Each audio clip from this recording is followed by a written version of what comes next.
रसिक नया रस के अधिकारी,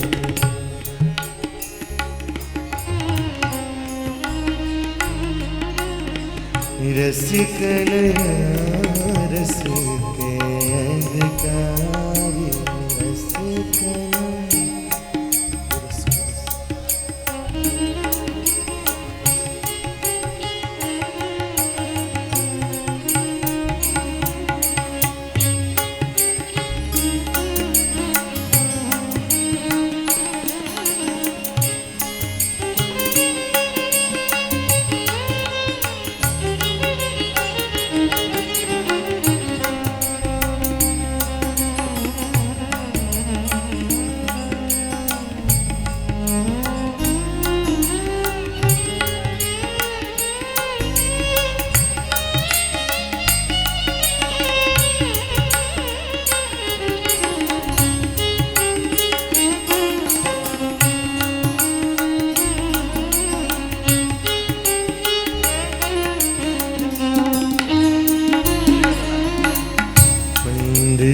बुद्धि लगाए हार गए, पंडित बुद्धि लगाए हार गए, पंडित बुद्धि लगाए हारे सुर मुनि झरे सिकन हारे सुर मुनि रसिक रस के अधिकारी, रसिक रस के अधिकारी, रसिक रस के अधिकारी, रसिक रस के अधिकारी।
विषय नहीं तर्क गम्य कहाँ, बुद्धि विषय तर्क गम्य कहाँ, बुद्धि विषय गम्य समझ ना पाए नारी, समझ ना पाए नारी, रसिक नया रस के अधिकारी, रसिक नया रस के अधिकारी, रसिक नया रस के अधिकारी, रसिक नया के अधिकारी, रसिक नया रस के अधिकारी।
जीवन रसिक चरण रजधारी, रसिक चरण रजधारी, रसिकन या रस के अधिकारी, रसिकन या रस के अधिकारी, रसिकन या रस के अधिकारी, रसिकन या रस के अधिकारी।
जिनका अपनों सुख नहीं प्यारो, जिनका अपना सुख नहीं प्यारो, जय हो।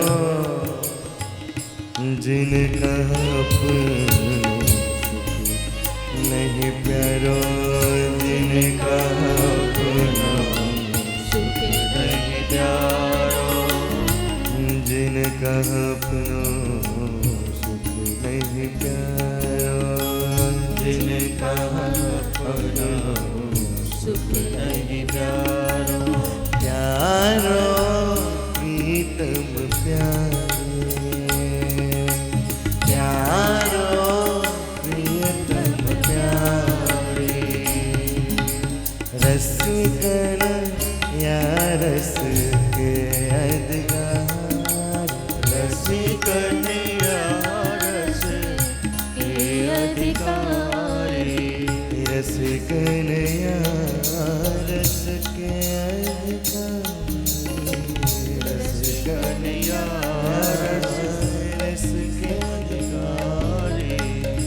रसिकन या रस के अधिकारी, रसिकन या रस के अधिकारी, रसिकन या रस के अधिकारी, रसिकन या रस के अधिकारी।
दे उन सुख निरखत प्रियदर्शी दे उन सुख निरखत प्रियदर्शी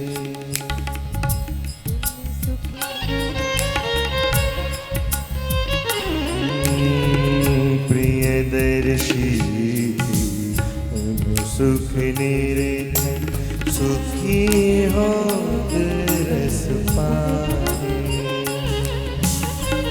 सुखी हो रस पाए रसिकन या रस के अधिकारी रसिकन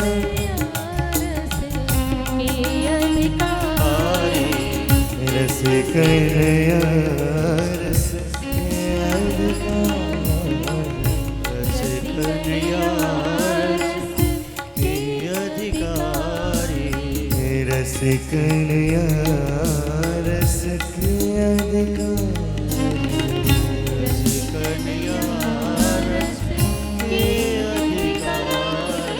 रसिकन या रस के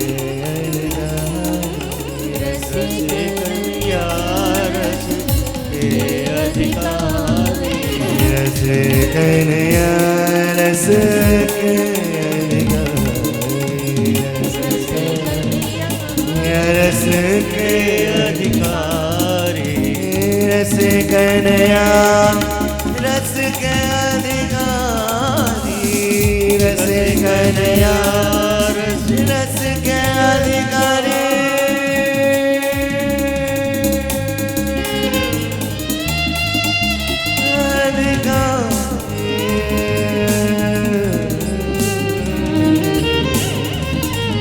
रसिकन या रस के अधिकारी रसिकन या रस के अधिकारी रसिकन या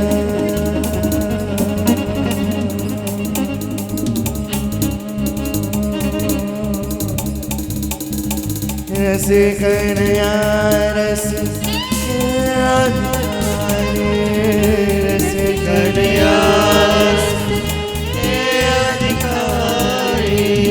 रसिकन या रस के अधिकारी रसिकन या रस के अधिकारी रसिकन या रस के अधिकारी रसिकन या रस के अधिकारी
कन्हैया रस के अधिकारी, रस कन्हैया रस के अधिकारी, रस कन्हैया रस के अधिकारी, रस कन्हैया रस के अधिकारी, रस कन्हैया रस के अधिकारी, रस कन्हैया रस के अधिकारी, रस कन्हैया रस के अधिकारी, रस कन्हैया रस के अधिकारी।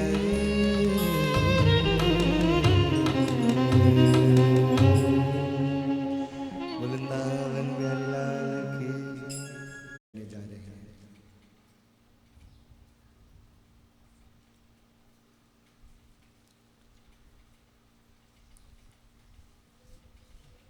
बारंबार सत्संग में इस भाव को प्रकट किया जाता है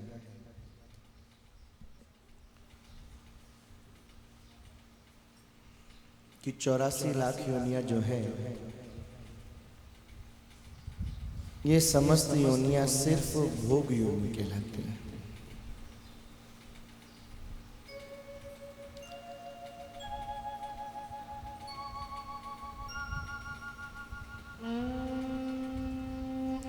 इन योनियों में जीव जो है कोई नया कर्म नहीं कर सकता। ये समस्त योनियां जो हैं सिर्फ भोग योनि है। सिर्फ मनुष्य योनि एकमात्र ऐसी है जहां जीव पुराने कर्मों का भोग भी भोगता है एवं नए कर्म करने की स्वतंत्रता भी है। Radhe Radhe Radhe Radhe Radhe. Hello hello, microphone testing. Radhe Radhe.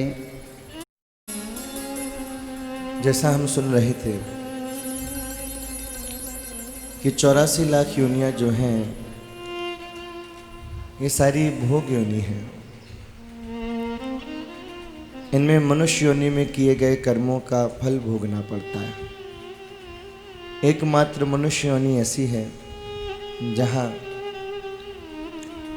मनुष्य जो है अपने किए गए पुराने कर्मों को भी भोगता है और नवीन कर्म करने का उसके पास स्वतंत्रता होती है।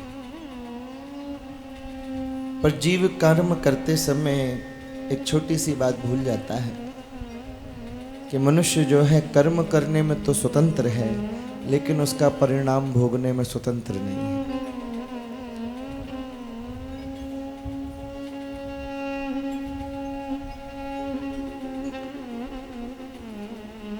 ये ठाकुर जी की बड़ी ही अकारण कृपा है कि 84 लाख योनियों में भटकते भटकते कभी ठाकुर को कृपा का भाव उदय होता है, दया आ जाती है जीव के ऊपर, तो बड़ी अनुकंपा से मनुष्य योनि दे देता है।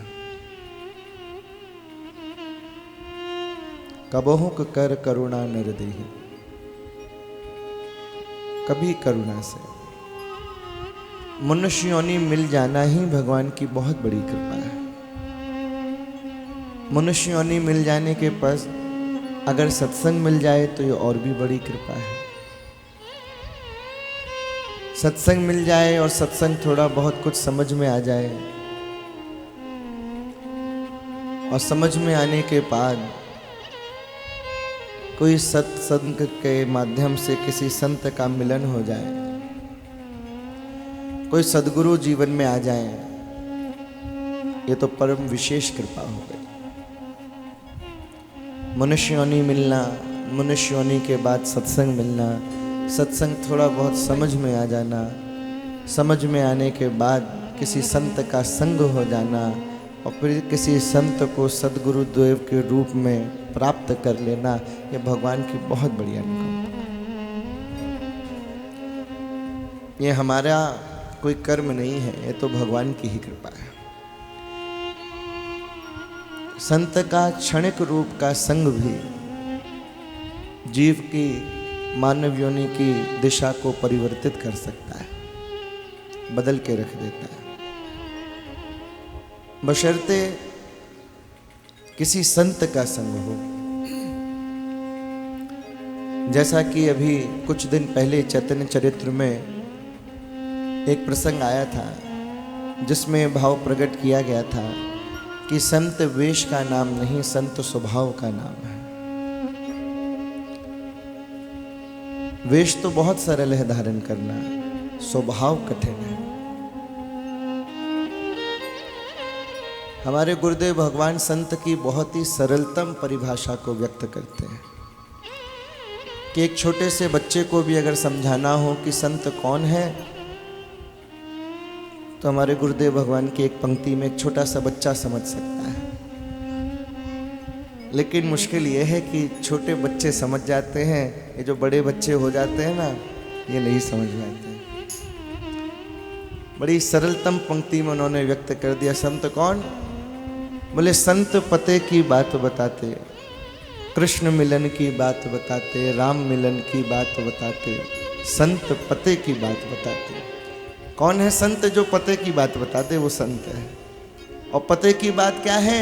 मनुष्य के लिए, प्राणी मात्र के लिए सिर्फ पते की बात यही है कि कृष्ण मिलन कैसे संभव हो, राम मिलन कैसे संभव हो, यही पते की बात है। बाकी सारी बातें तो भटकाने वाली हैं। बाकी सारे साधनों से सांसारिक सुख निवृत्ति की जा सकती है, भगवत आनंद प्राप्त नहीं किया जा सकता।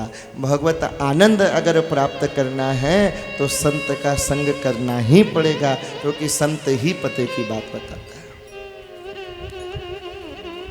तो बड़े निपुण भाग्यशाली जीव के जीवन में किसी महापुरुष के संग का साथ जो है बड़ी मुश्किल से मिलता है। जिसने मिल जाए उन्हें से बड़ा संभाल के रखना चाहिए। जिसने चैतन्य महाप्रभु का संग किया है, गलती से किया है या दर्शन कर लिया कभी, तो ऐसा जीवन बदला प्यारे कि जीवन भर वो महाप्रभु जी को कभी छोड़ नहीं पाए।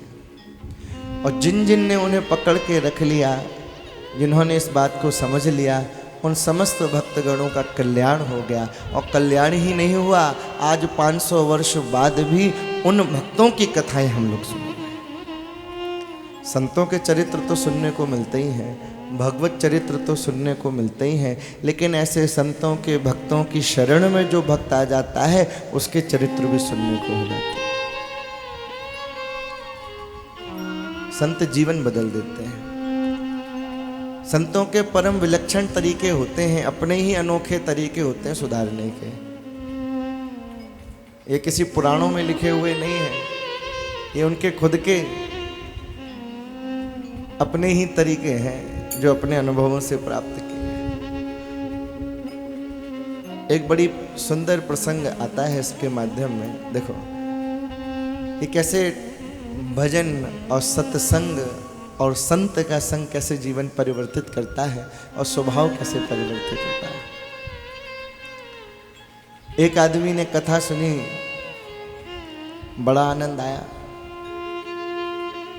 अब कथा सुनेगा तो आनंद आएगा, कथा में सो जाएगा तो परमानंद आएगा।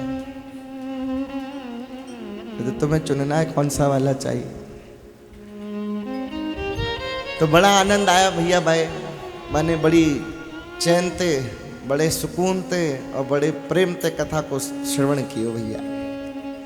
जब श्रवण है गयो तो कथा के बाद वाके मन में बड़ी चटपटी सी मची कि नए संत के दर्शन तो कर लूं, गुरुदेव भगवान के, संत महाराज के दर्शन तो कर लूं। कथा में प्रसंग चल रहा हो तो कि भैया कि गुरु जरूर होना चाहिए जीवन में।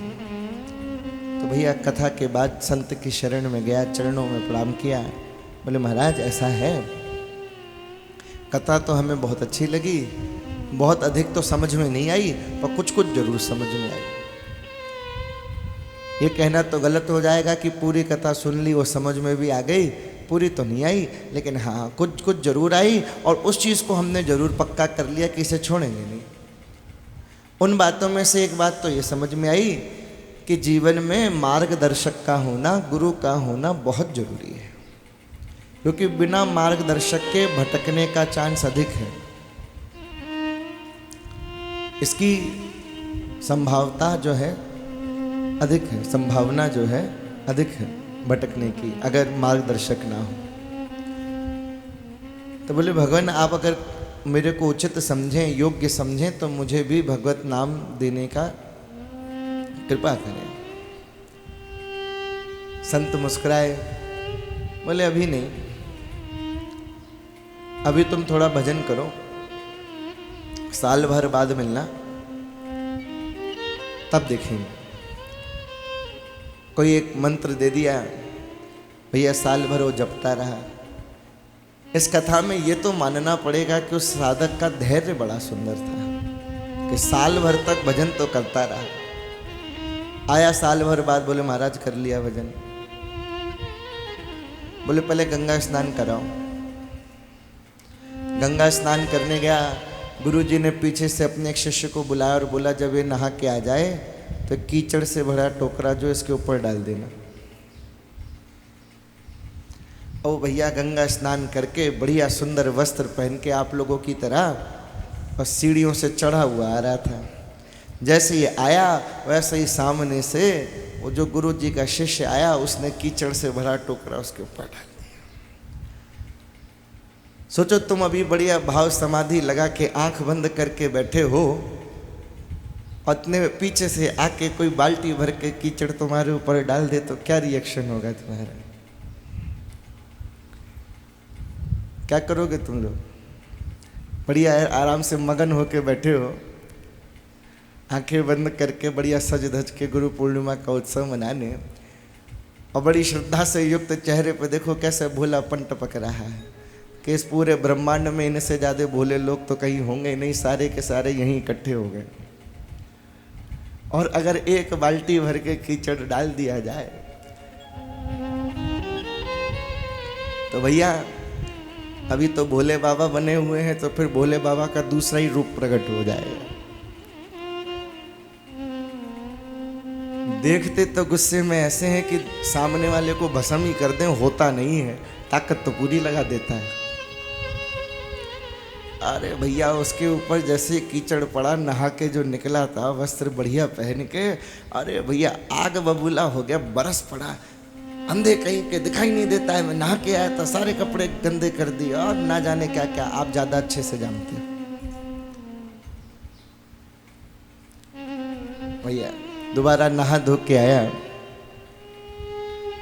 और गुरुजी के पास पहुंचा, बोले गुरुजी स्नान हो गया। गुरुजी ने कहा अभी नहीं, अभी साल भर और भजन कर। बोले अच्छा। चला गया भैया, एक साल और भजन कर रहा। एक साल बाद फिर आया, गुरुजी का वही नियम, गंगा स्नान करा। गया, उसी चेले को कहा कि भाई वो कीचड़ से भरा हुआ टोकरा फिर डाल देना। वो फिर नहा के निकला, शिष्य ने फिर डाला, जैसे ही डाला फिर गुस्सा आ गया, अरे यार देख के नहीं चलते हो, अभी अभी नहा के आ रहा था, सारे कपड़े तुमने गंदे कर दिए, क्या यार। चला गया, फिर नहाया, गुरुजी से बोला नहा लिया, बोला अभी नहीं, अभी एक साल और भजन करो। भैया एक साल और भजन किया, फिर आया, फिर गंगा स्नान भेजा, फिर कीचड़ डाला। इस बार कहता है अरे देख के चला कीजिए भाई साहब, और भी लोग यहाँ पे आते हैं स्नान करने, आप समझते नहीं। चलो कोई बात नहीं, ध्यान रखना अगली बार थोड़ा शांत होना है। गुरुजी ने कहा अभी नहीं, अभी एक साल